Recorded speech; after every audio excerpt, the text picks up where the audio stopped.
Mikhail Tal places his queen and the rook on the second rank of Lev Aronson, forcing him to resign as he will soon be checkmated with Tal's pieces. So a big clap for Tal for doing that. So this is the Dutch defense on the board now. So knight comes to f3 here, knight f6, and this is the classical variation of the Dutch defense. Knight to c3 is played by Lev Aronson, who is playing with the white pieces, and Tal with the black pieces. After bishop comes to e7, g3 is played with the intent of re-enchanting this bishop here, and castles uh, on the king side. Tal now basically. So after that, your bishop comes to g2 now, and pawn push to d6 is played, and both the players now castles on the king side, and queen to e8 by Tal, and rook to e1, eyeing this queen with an x-ray attack on the queen here. So queen jumps to g6 here, developing the queen and placing it against the king for the long term, and pawn push to e4 by white, and pawn captures the pawn. Knight captures back, and knight captures the knight, and rook captures back, developing the rook as of the 11th move in the game. The knight to c6 is played here, attacking this pawn here, which is already well defended right now. And queen to e2 is played, and bishop goes to f6, attacking the pawn once again.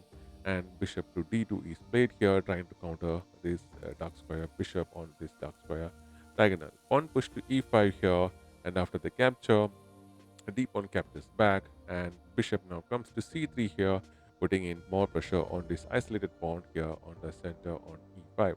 So bishop to f5 is played, hitting this rook here, and instead of moving the rook, knight to h4 is played, attacking the queen and the bishop at the same time, forcing uh, the capture of this knight with the bishop here. So the rook recaptures this bishop. You cannot capture with the pawn. It messes up the pawn structure, and also the king will be exposed uh, with only the bishop in front, and which will act as a tall pawn in the rest of the game. So rook capture was better, and rook to e8 is played, keeping the rook against behind the passed pawn or the isolated pawn, and queen to e3 is played here. So pawn push to h6 gives this nice little space for the king to move into on h7 square, and pawn push to b4 with the intent of pushing the pawn here, hitting this knight.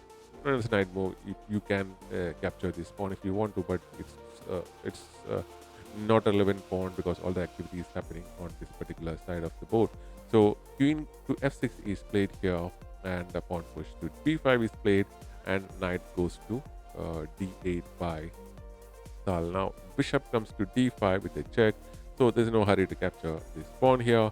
And once the king moves here to h8 here, a pawn push to f4 is played here. You cannot capture this pawn. You can still go for the capture because it's an attack on the queen here.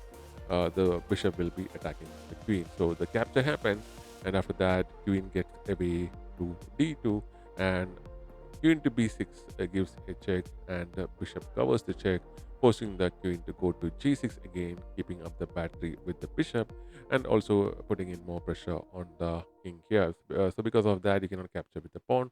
A rook capture is possible still here, and or the queen can capture. The queen captures as in the game with queen to f4 plus check. King comes up the board to h7 into a safer square, and now the queen goes ahead and captures the c7 pawn, and bishop to b1 is played here, and bishop to e5 please. So as of this position, Tal with black pieces is better in the game. The best move in this scenario was to bring the rook here, but he didn't go for that, and knight to e6 is played. Better move was to bring the knight here to f7 and attack the bishop, but queen comes to d6, winning this particular knight is played, and after that queen to f5 is played, keeping the support for this knight intact.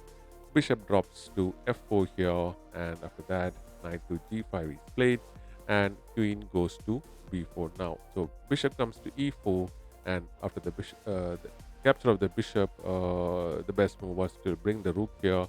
Rook captures back, and after that, now the rook comes to f1, and rook goes to e2 here, entering the second rank or the pawn rank, where it's once you place the rooks and the queen over there, it's pretty dangerous for the for for any player basically. So queen to d6 is played, allowing the capture of the pawn here, And after that, queen to d5 is played, trying for a queen exchange, but queen goes to c2 here. So c5 is played here, which actually gives advantage to Tal, and he's winning this match right now.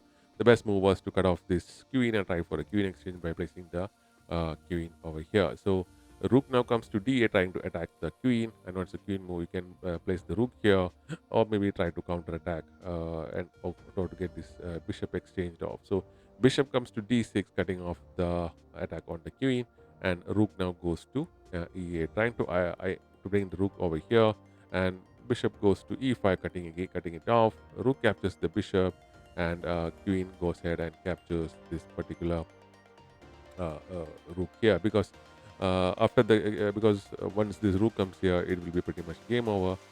These are all ancient moves. The game ended like 2 games before, so I'll just show you how one of the easier checkmating option, and the checkmate will happen like this. So because of this will happen, so rook to e8 as of this position. Lev Aronson resigned the game, and Mikhail Tal won the match. So thanks for watching. We'll be back with more such videos of Tal and other great players.